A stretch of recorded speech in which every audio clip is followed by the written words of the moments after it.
Hey everyone, welcome back to our channel. It's me Rose here. In this tutorial, I'm going to show you how to block emails on Yahoo account. To block emails on Yahoo account, firstly you need to open your preferred browser. As I have preferred to open Google Chrome.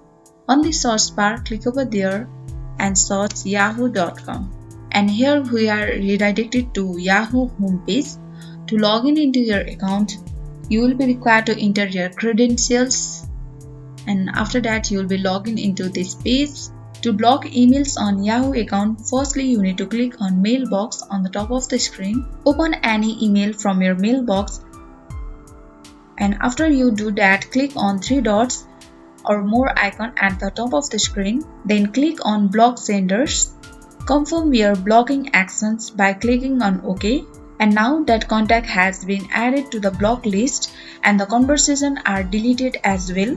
If you want to unblock the email address, then you can go to settings at the top right corner of the screen and click on more settings. From the left hand side menu, click on security and privacy and you will see list of blocked email address performed by you.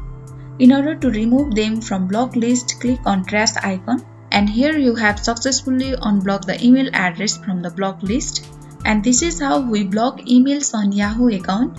I hope this tutorial helped you, and if you are new to our channel, make sure to like, subscribe and hit the notification bell icon, and thanks for watching.